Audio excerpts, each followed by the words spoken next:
여러분은 어렸을 때에 내가 존경하는 인물이라고 하면은 누구를 꼽으셨나요? 저는 어렸을 때 이 존경하는 인물이 상당히 자주 변했습니다. 한참 동안은 소년 007이 제 선망의 대상이었고 좋아하는 사람이었고, 커서 이 소년 007처럼 됐으면 좋겠다 그런 생각을 가지고 그런 존경하는 인물 하면은 소년 007, 이것을 밖으로는 표현 못해서 마음에 딱 품고 있었던 한때가 있었습니다. 이 소년 007 하면 궁금하시겠지만은 소년 동아일보에 연재되던 김삼이라고 하는 그 만화가가 지었던 그 만화의 주인공입니다. 빵떡 모자 쓰고 동그란 안경을 쓴 007에 어울리지 않는, 그러나 어린이들에게 우상이 되었던 인물입니다. 조금 머리가 크면서 만화에서 소설의 깊은 그 감명과 감동을 받을 때에는 로빈 후드를 보면서 이왕 인생을 멋지게 살면 이 로빈 후드처럼 살았으면 좋겠다. 그래서 로빈 후드가 한참 동안 또 제 존경하는 인물, 또 선망의 대상이 되기도 했습니다. 그러나 가장 오랫동안 제 마음에 남았던 존경하는 인물, 그러면 성웅 이순신. 아마 한국에서 교육받았던 대부분의 남자들은 그와 같은 이야기를 한 번씩은 했을 겁니다. 제가 어렸을 때 자란 그 고향이 영동, 충북 영동이라고 바닷가와는 전혀 관계없는 그곳에서 제가 컸는데, 그러다 보니까 뭐 아이들하고 모여서 놀면은 주로 하는 게 이제 전쟁 놀이를 많이 하는데, 그때 이순신이 되면은 바다에서 싸우지 아니하고 산에서 싸웠습니다. 그리고 그 전쟁 놀이를 한참 산을 이리저리 뛰다니면서 하다가 맨 마지막 그 장면은 외놈과 칼싸움을 해갖고 칼에 찔려 죽는 겁니다. 그러니까 역사 왜곡을 많이 했어요, 어렸을 때 본의 아니게.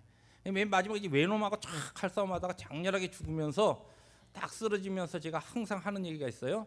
책에서 봤던 내 죽음을 아무에게도 알리지 말라. 그러면 장렬하게 죽으면 옆에 있던 친구들이 숙연해지는, 그것이 이제 그 모든 놀이의 끝입니다. 그러면 이순신 장군이 죽었는데 뭐가 그리 좋았는지 흥얼거리면서 다들 놀이를 파하고 집으로 헤어졌던 그런 추억이 있습니다. 여러분도 어렸을 때 누구를 그렇게 선망하고 누구를 그렇게 좋아하셨습니까? 조금 더 이제 머리가 크면서 믿음 안에서 좀 영적인 그와 같은 귀한 깨달음이 생기기 시작할 때부터 성경에 참 많은 우리 앞서간 믿음의 선조들이 참 귀한 그런 그 신앙의 모범을 보여주면서 참 이와 같은 신앙의 모범을 따라서 살았으면이라고 하는 것 같은 성경의 인물들을 많이 성경에서 만나게 되었습니다. 그 중에 오늘 우리가 읽은 이 본문에 나오는 세례 요한이라고 하는 이 인물은 어떻게 보면은 좀 상당히 긴, 좀 요 사이로 이야기하면은 평범하지 않은 한 사람이었습니다. 그가 왜 특별했냐면은 성경에 보면은 먹는 것부터 아주 특별했습니다. 사는 것도 광야에서 살았고, 먹는 것도 메뚜기와 석청, 이 와일드 하니, 그것을 먹고서 살았고, 입는 옷도 약대 털옷을 입고 그렇게 살던 아주 특별한 사람이었습니다. 이 사람이 특별히 주의를 끄는 것은 예수님께서 이 세례 요한에 대해서 아주 특별한 평가를 하셨습니다. 마태복음 11장 11절을 보면 주님께서 이렇게 말씀하셨어요. 내가 진실로 너희에게 말하노니 여자가 낳은 자 중에 세례 요한보다 큰 이가 일어남이 없도다. 이게 무슨 얘기냐면 이 땅에 태어난 사람들 중에서 세례 요한이 가장 위대한 인물이라는 것이에요. 성경에 많은 인물들, 우리의 믿음의 본이 되는 수많은 앞서간 믿음의 선조들이 있지만 예수님께서 평가하실 때는 세례 요한처럼 위대한 사람이 없다는 거예요. 가장 위대한 역사적인 인물을 예수님께서 딱 말씀해 주셨는데, 평가해 주셨는데, 그것이 누구냐면 세례 요한이라는 것입니다. 이 사람이 또 특별한 것은 이렇게 주님께로부터 이런 인정을 받고 좀 기이한 행적을 가지고 특별한 모습으로 살았던 이 사람이 자기 자신에 대한 평가가 아주 특별합니다. 오늘 우리가 읽은 본문에 보면은 유대인들의 그 당시에 결혼 풍습을 비유로 해서 자신을 누구라고 했냐면 신랑의 들러리, 결혼식에 신랑이 혼인 예식하는데 들러리 서는 신랑의 친구로 그렇게 자기 자신을 묘사하고 자기 자신을 그렇게 평가했다는 겁니다. 예수님께서도 인정해 주시고 실제로 그가 회개하라 천국이 가까웠느니라 하면서 물로 세례를 요단강에서 줄 때 수많은 사람들이 그에게 모여들었습니다. 굉장한 인기가 있었습니다. 그럴 때 자기에 대해서 평가할 수 있는 많은 단어가 있는데 이 세례 요한은 나는 신랑의 결혼식에 들러리라 그렇게 자기 자신을 평가하고 묘사했다는 것입니다. 오늘 그래서 이 세례 요한의 들러리 정신에 대해서 오늘 본문 말씀 특별히 세례 요한의 그 행적과 삶을 우리들이 추적해 가면서 그것에 대해서 하나님이 주시는 교훈을 나누려고 합니다. 사실 우리나라 사람들한테는 이 들러리라는 단어가 별로 좋게 사용하지 않습니다. 괜히 들러리만 섰네 그렇게 표현할 때 무슨 뜻입니까? 아무 의미 없이 곁다리 노릇만 했다는 겁니다. 별 효과 없고 쓸모없는 일에 헛수고를 했다. 그럴 때에 괜히 들러리로 섰다. 들러리만 섰네 그런 표현을 합니다. 왜 들러리에 대해서 한국 사람들은 별로 그렇게 좋은 평가를 내리지 않는가? 이 한국 사람들만큼 우리 민족만큼 이 1등 하여튼 무엇이든지 1등이 돼야 되는데 제가 어렸을 때 지금 초등학교로 하지만 국민학교가 있으면 하여튼 1등을 만들어야 되는데 학급에 보면 1등하는 반장을 딱 뽑고 나면은 한 명 나머지는 다 그냥 반장이 아니니까 그 다음에는 또 분단을 만들어 가지고 또 분단이 또 분단장 그래가지고 거기에 또 분단장을 세우고 하여튼 뭐든지 장자리 하나를 붙여서 1등을 만들어 줘야 본인도 그리고 부모들도 주위의 사람도 속 시원한 그와 같은 문화 속에 우리들이 성장했습니다. 그러다 보니까 들러리는 신랑 앞서가는 사람의 그 사람을 섬기고 그 사람을 도와주는 사람인데 이런 것은 별로 좋은 평가가 되지 못했다는 겁니다. 근데 실제적으로 이 들러리를 가만히 성경을 통해서 보면 또 우리 미국에 와서 미국에 살다 보니까 이 서양 컬처는 들러리가 굉장히 좋은 단어로 쓰입니다. 이 신랑의 들러리를 영어로 그룸스맨이라고도 하지만 또 다른 표현으로는 베스트맨이라고 합니다. 그중에 신랑의 가장 좋은 친구 또는 친한 친구라는 뜻으로 베스트맨이라 하는데 어떻게 보면 우리 인생은 실제적으로 우리의 삶에 하나님께서 부르신 오늘 우리의 삶의 현장에서 우리는 들러리 인생들입니다. 왜냐하면 구원받고 하나님의 영광을 위해서 살아가는 하나님의 백성들에게는 하나님께서 우리를 신랑 되신 예수 그리스도의 영적인 들러리로 우리를 세우셨고 그분의 영광을 위해서 살아가는 그와 같은 구원의 사명을 우리에게 주셨기 때문에 그렇습니다. 오늘 그와 같은 배경을 가지고 그러면 어떻게 우리들이 하나님의 부르신 이 들러리의 인생 또 하나님의 영광을 위해서 살아가는 우리의 영광스러운 이 구원의 길을 어떻게 하면 믿음으로 잘 걸어갈 수 있고 승리할 수 있고 또 좋은 들러리 이왕이면은 좋은 들러리가 될 수 있는가? 세례 요한의 삶을 통하여 한 세 가지로 찾아보려고 합니다. 첫 번째 오늘 본문을 쭉 배경과 앞뒤를 읽어보면은 이 세례 요한은 자기의 사명을 알고 그 사명으로 기뻐하는 삶을 살았다는 겁니다. 좋은 들러리가 되기 위해서 우리는 우리의 사명이 무엇인지 알아야 되고 그 사명으로 기뻐해야 합니다. 오늘 우리가 읽은 29절에 보면 세례 요한이 나는 이러한 기쁨으로 충만하노라 그렇게 표현합니다. 이 무슨 얘기냐면 한참 세례 요한이 이름이 뜨고 많은 사람들이 요단에 와서 세례 요한에게 이 세례를 받는 그러한 때에 그를 따르던 제자들도 그리고 세례 요한도 이 하나님의 영광과 하나님의 그 역사를 이렇게 우리를 통해서 일하시는 걸 아마 신나고 좋았을 겁니다. 그런데 어떤 순간에 예수라고 하는 그리스도가 그에게 찾아오셨습니다. 그리고 그분이 사역을 시작했습니다. 오늘 본문이 그와 같은 배경을 가지고 이야기하는 겁니다. 이 세례 요한의 제자들이 세례 요한에게 와서 이야기합니다. 선생님, 전에 선생님께서 증언하시던 그 사람 예수라고도 하지 아니하고 그리스도나 메시아라고 표현하지 않습니다. 그렇게 벌써 이 제자들은 마음이 못마땅한 겁니다. 그 사람이 세례를 베풀기 때문에 우리한테 오던 사람들이 다 그쪽으로 갑니다. 그러면서 지금 불편한 마음을 이야기했을 때 요한이 한 이야기가 무엇이냐면은, 나는 지금 이와 같은 상황 속에서 많은 사람들이 예수께 그리스도께 가서 세례받는 그것을 보면서 바로 그 일을 하기 위해서 내가 하나님 앞에 부름을 받고 그분의 그 메시아의 그리스도의 구원의 길을 내가 예비하기 위하여서 보냄을 받은 그것이 바로 내 사명이었기 때문에 내 사명의 열매가 나타나는 것을 보고 나는 너무 기쁘다는 것이에요. 실제적으로 상황 속에서 세례 요한이나 그의 제자들이 볼 때 우리가 상식적으로 기뻐할 수 있는 상황이 아닙니다. 치솟던 그의 인기가 어느덧 시들어져 갑니다. 그를 따르던 많은 사람들이 그에게 오지 아니하고 새롭게 나타난 예수 그리스도에게 몰려갑니다.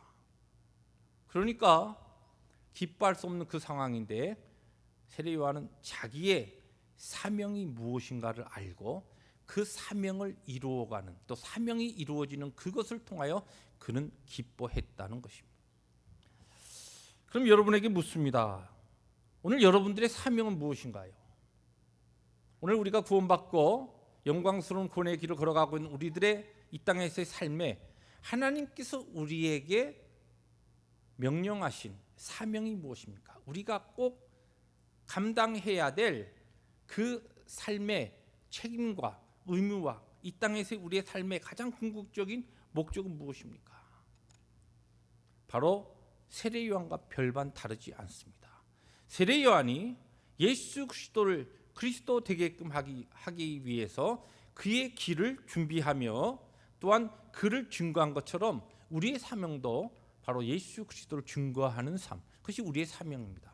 이 땅에 우리들이 살면서 자주 반복드려서 우리들이 말씀을 나눕니다마는, 왜 예수님께서 우리를 죄로부터 구속하신 다음에 이 땅에 살아가는 동안 우리가 물론 거룩하게 우리의 인격이 변화되고 예수 그리스도를 닮아가는 그 과정 속에서 성령의 열매를 맺는 그와 같은 하나님의 뜻 가운데 이 땅에 살지만, 어떻게 보면은 이 땅에 살아가는 동안 우리 인생은 완전히 거룩하게 변화될 수 있는 존재가 아닙니다. 그래서 마지막 육신의 죽음을 통하여 영화롭게 영광스럽게 변화되어서 하나님의 거룩하신 그 나라에 우리들이 입성하는 겁니다. 그렇다고 한다면 죄 많고 한숨 많고 슬픔 많고 눈물 많은 이 땅에 왜 우리로 하여금 살게 하십니까?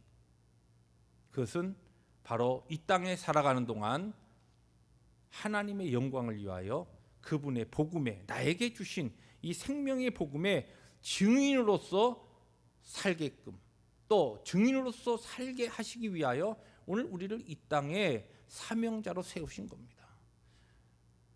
우리가 들러리의 삶을 잘 살아가기 위해서, 좋은 들러리가 되기 위해서 세례 요한이 그랬듯이 오늘 우리의 삶의 모든 삶의 목적은, 오늘 내가 하나님께 허락하신 삶의 일터에서 무엇을 하든지, 또는 내 가정에서 아니면 교회에서 어떠한 부서에서 섬기든지, 이 모든 것의 궁극적인 초점은 나에게 주신 이 그리스도의 십자가의 복음을 나에게만 그치지 아니하고 나에게 머물러 있지 아니하고 하나님 앞에 설 때까지 이 복음을 증거하는 자로, 내 삶으로 입술로 증거하는 자로 살아가는 것이 나의 사명이요, 이 사명에 우리의 삶의 모든 것이 초점이 맞춰져야 한다는 것입니다. 이 사명을 잃고 살면은, 그러면 우리에게는 다른 것에 아무리 기쁘고 좋아하고 즐거워하는 일이 있다 하더라도 그것은 진정한 하나님이 오늘 우리를 부르신 자의 기쁨의 삶이 아니요, 또는 하나님으로 기뻐하는 것이 아닙니다. 들러리는 사명, 자기의 사명이 무엇인지 알고 그 사명을 이루어가는 그 삶을 통하여 기뻐하는, 거기에 열매가 있을 때 기뻐하는 삶, 그것이 바로 들러리의 삶이라는 말씀입니다. 어제도 선교지에서 잠깐 치료차 들어와 계신 선교사님을 만날 기회가 있었습니다. 한 목장 식구들하고 만났었는데 이 선교지에서 참 힘들고 어려운 환경 가운데 선교하시다가 들어오신 선교사님들을 만나면 공통점이 있습니다. 참 척박한 환경 가운데 어떤 분들은 정말 이 생명의 위협까지 있는 그와 같은 환경 가운데 사역하시다가 들어오셨는데 그들의 그 얼굴과 그들의 모습에서 묻어나오는 기쁨이 있습니다. 그 기쁨이 어디에서 오냐면 적어도 하나님께서 그들에게 허락하신 그 사명, 복음을 위한 복음의 빚진 자로서 그 복음을 더 많은 사람들에게, 열방에게, 하나님을 알지 못하는 민족에게 나누어주는 그 증인의 삶을 살아가기 위해서 그 먼 곳에 가서 힘들고 어려운 환경 가운데 살지만은 그 사명으로 기뻐하는 기쁨이 그분들에게는 있다는 것입니다. 오늘 여러분들이 예수를 믿고 오늘 우리 남가주 펠로십 교회 교인으로서 오늘도 예배하면서 여러분의 일주일의 삶 가운데 여러분 이와 같은 하나님이 여러분 각자에게 맡기신 사명에 대한 바른 깨달음과 그 사명으로 인하여 기뻐하는 삶이 여러분에게는 있습니까? 두 번째로 오늘 이 세례 요한의 기록을 통하여서 이 세례 요한은 신랑을 알고 신랑의 것을 가로채지 않는 그런 잘못된 우를 범하지 않는 모습을 오늘 말씀을 통해서 우리들이 볼 수가 있습니다. 다시 말해서 그는 신랑에 대해서 그 당시에 그 누구도 예수 그리스도를 미리 알지 못했는데 오늘 우리가 읽은 이 요한복음 3장 앞부분을 조금 넘어가면 세례 요한이 예수 그리스도와 만나는 그 장면이 나옵니다. 요한복음 1장 29절에 보면 예수님께서 세례 요한에게 나오시는 것을 보고 세례 요한이 증거합니다. 뭐라고 이야기하냐면 보라 세상 죄를 지고 가는 하나님의 어린 양이로다. 아무도 예수 그리스도의 출현 때에 예수 그리스도에 대해서 아는 사람이 없었어요. 그분이 구원자의 그리스도의 메시아라는 것을 아는 사람이 아무도 없었는데 세례 요한은 이 신랑 되신 예수 그리스도를 분명히 알았습니다. 그리고 그분에 대해서 분명한 지식과 깨달음이 있었기 때문에 욕심 부리지 않았습니다. 자기의 처지를 알고 예수 그리스도를 바로 알았기 때문에 신랑의 것을 또 신랑에 대한 것을 욕심내지 않았다는 것입니다. 오늘 우리가 읽은 말씀의 27절 28절에 보면 세례 요한이 이와 같은 이야기를 합니다. 만일 하늘에서 주신 바가 아니면 사람이 아무것도 받을 수 없느니라. 지금 많은 사람들이 예수께 몰려가는 것은 하나님께서 하늘로부터 허락하신 것이기 때문에 이루어지는 것이다. 그분의 이 사역을 통하여서 그분이 그리스도이심을 나타내신 그 역사가 시작되고 있는데 그것 때문에 그것을 배합하면서 내가 욕심낼 일이 없다는 것이에요. 예수 그리스도가 어떤 분이신가 분명히 알고 자기 자신을 알았기 때문에 이 세례 요한은 그러한 부분에 있어서 튀지 않았다는 겁니다. 여러분 우리가 이제 미국에 와서 이 혼례식에 참석해 보면은 이 신랑 신부가 있고 이 들러리들이 있지 않습니까? 거의 그런 경우가 없지만 신랑보다 이 베스트맨이 턱시도도 훨씬 더 멋지고 막 화려한 거 있고 그러고서 신랑보다 뭔가 더 튀게 그렇게 입고 만약에 들러리로 서면 그 들러리는 자격이 없는 거예요. 사람들이 신랑을 봐야 되는데 베스트맨을 보는 거예요. 이야 멋지네, 훤칠하고, 야 이거 안 되거든요. 그런데 실제 오늘 들러리로 부름을 받은 오늘 우리의 믿음의 사람들이 예수 그리스도께서 받으셔야 될 영광과 그분이 받으셔야 될 그 기쁨을 들러리인 믿는 자들이 차지하려고 또 그것에 슬쩍 자기의 얼굴과 이름을 올려서 함께 영광을 받으려고 하는 이와 같은 우리 인생의 뿌리 깊은 죄악이 오늘 이 시대의 많은 크리스찬들의 삶 가운데 나타나고 그것이 교회를 섬길 때 신앙의 공동체를 섬길 때에 그런 부분이 나타나기 때문에 교회가 항상 복잡하고 시끄럽고 문제가 되는 것입니다. 죄송합니다만은 오늘 시대에 많은 하나님 앞에 귀하게 쓰임을 받다가 정말 결정적인 문제로 넘어지시는 많은 목회자들이나 목사님들을 보면 이 부분에 있어서 하나님의 거룩하신 그 받으실 영광을 본인의 이름 같이 넣어서 그것에 포함시키면서 결국 넘어지는 것을 많이 보게 됩니다. 또한 이것이 교회 안에서의 바로 평신도 지도자들이 넘어지는 가장 하나님 앞에서의 자주 발견하는 문제들이요. 오늘 우리들이 공동체로 하나님의 뜻을 이루어 나가는데 이 들러리 정신, 이 예수님께서 받으실 그 영광, 예수님께 돌려야 될 그 영광을 우리의 죄 많은 인생들이 거기에 자기 자신이 들어가서 교회에서 무슨 일을 하면서도 오직 나의 나된 것은 하나님의 은혜요. 정말 영광 받으실 분은 하나님뿐이었고 나는 열심히 하였지만은 무익한 종입니다라고 하는 이 고백을 해야 하는데 무엇인가 해놓고 그것을 사람들이 인정해 주기를 바라고 사람들이 박수 쳐 주기를 바라고 사람들이 그것에 자기를 높여주기를 바랄 때 그것을 이루어지지 않을 때 그것 때문에 분노하고 좌절하고 낙심하는 것이 오늘 이 시대에 들러리로 부름을 받았지만은 그 들러리의 사명을 바로 감당하지 못하는 많은 이 시대의 성도들의 모습이고 바로 오늘 저와 여러분들의 모습이 될 수 있다는 것입니다.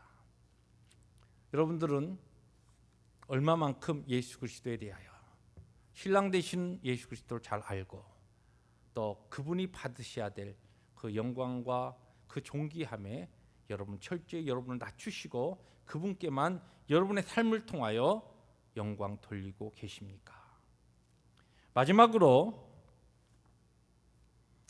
세례 요한의 오늘 기록은 내려놓을 때를 알고 그가 하나님 앞에 하나님이 그에게 요구하시는 가르쳐 주신 그때 자신의 것을 내려놓았던 바로 들러리 세례 요한이었습니다. 이것을 다시 표현하면 우리가 오늘 하나님 앞에서 부름받아서 오늘 이 시대에 영적인 들러리로서 하나님의 영광을 위해서 살아가는데 좋은 들러리가 되기 위해서 하나님께서 우리에게 크고 작은 문제에 있어서 내려놓아라 하는 그와 같은 깨달음을 주실 때가 있습니다. 그럴 때 그 시간을 놓치지 마십시오. 그때 겸손하게 내가 취할 수 있는 것, 내가 쥐고 싶은 것을 내려놓으셔야 합니다. 그럴 때 하나님께서 영광 거두시고 바로 그와 같은 사람의 삶을 통하여 예수님께서 세례 요한에게 평가하셨던 그 좋은 평가를 우리들도 받을 수 있다는 것입니다. 오늘 말씀 마지막 절에 보니까 세례 요한이 이와 같은 이야기를 합니다. 그는 흥하여야 하겠고 나는 쇠하여야 하리라. 세례 요한이 결론적으로 자신의 제자들에게 한 이야기인데 이 뜻이 어떤 뜻이냐면 지금은 예수님께서 흥하셔야 되는 때라는 것이. 그리고 지금은 내가 쇠해야 되는, 내가 지금 내 인기가 떨어지고 해야 되는 때가 지금이라는 것이. 그렇기 때문에 내가 이 때를 안다는 것이.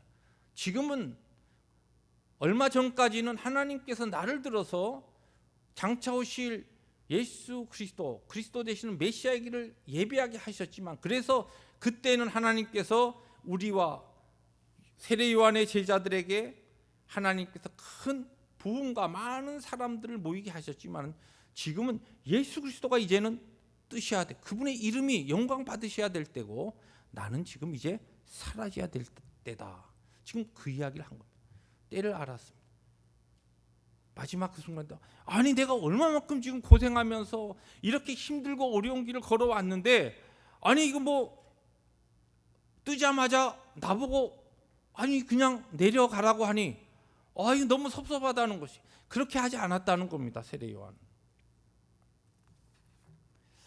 여러분 이 내려놓는다는 이야기를 하면은 한 10년 전에 나왔던 우리 이용규 선교사님의 그 내려놓음이라고 하는 책을 여러분들 기억하실 겁니다.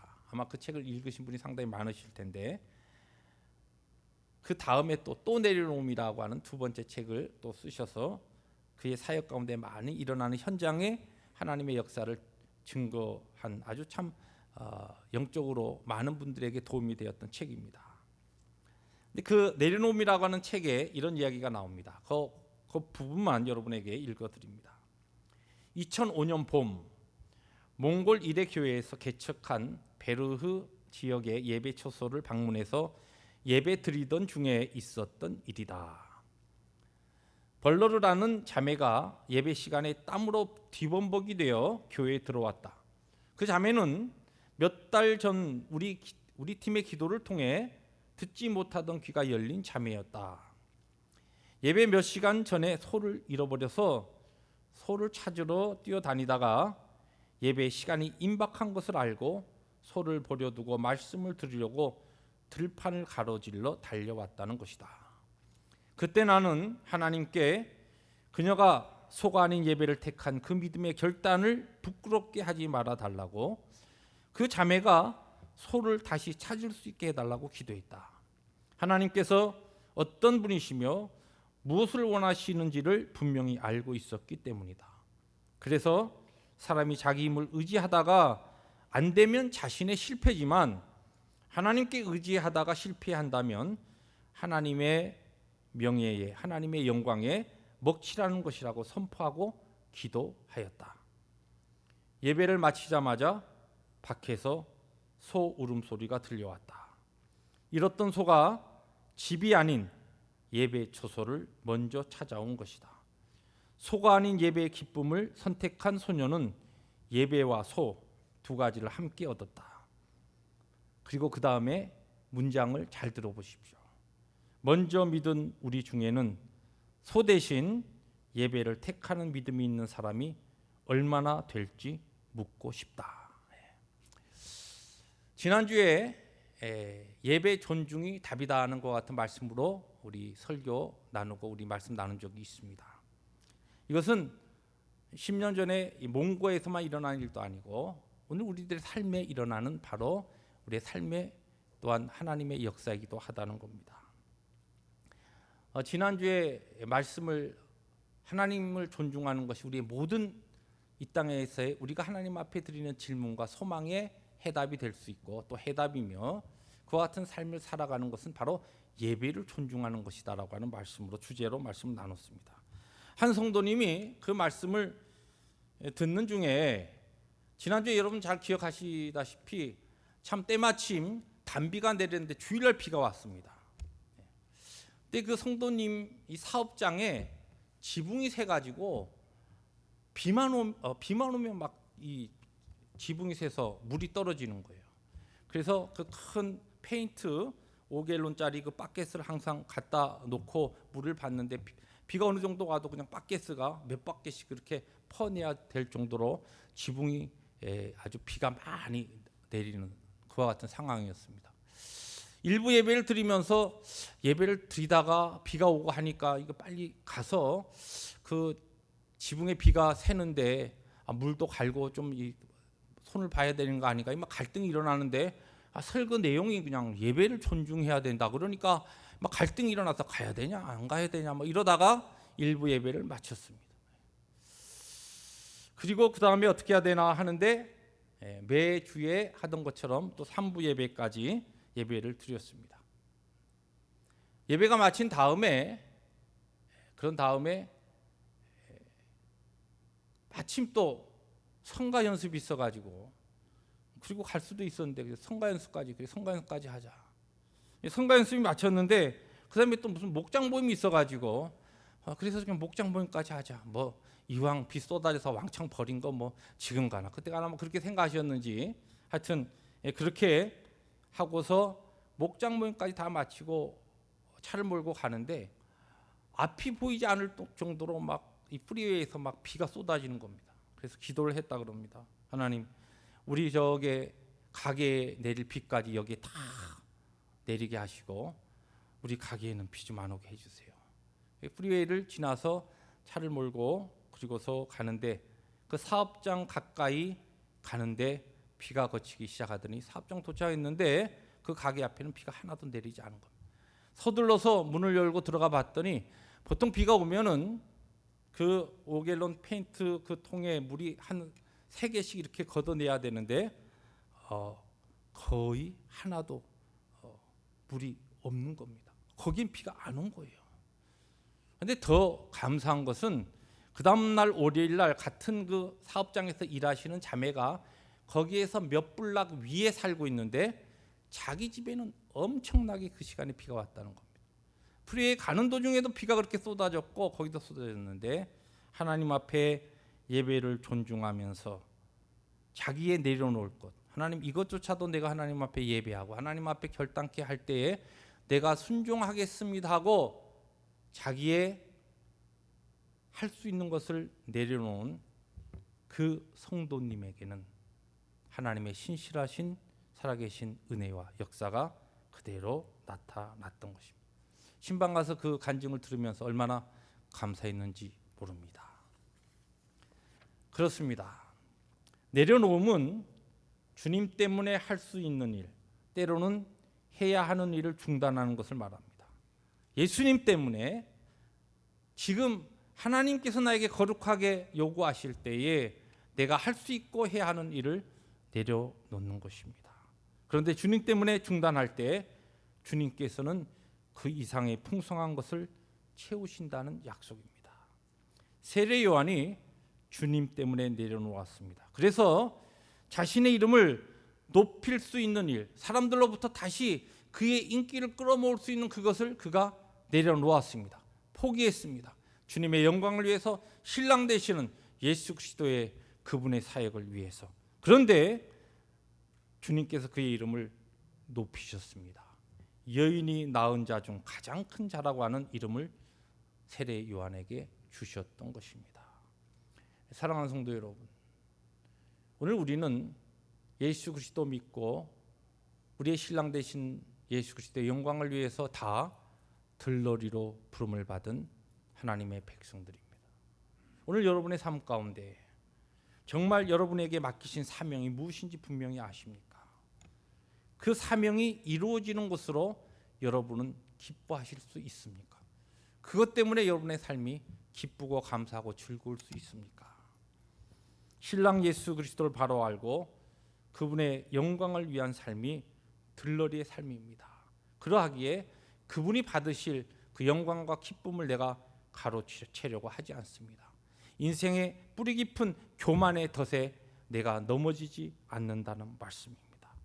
내려놓을 때를 알고 하나님께서 우리에게 거룩하게 크고 작은 문제에 도전하시고 우리에게 또한 가르치실 때에 내 것을 하나님의 영광을 위해 신랑 되신 예수 그리스도의 그 기쁨을 위하여 내가 내려놓을 때, 그것이 바로 오늘 이 시대에 영적인 들러리로 부름을 받은 오늘 우리들이 하나님 앞에 살아가야 될 사명의 삶이요 승리의 삶이요 하나님의 영광을 위하여 살아가는 참된 그리스도의 제자의 삶입니다. 그와 같은 삶이 하나님의 말씀을 증거한 저와 우리 펠로시기의 모든 성도들의 삶 가운데 능력으로 임하시기를 주의 이름으로 축복합니다. 기도하십니다.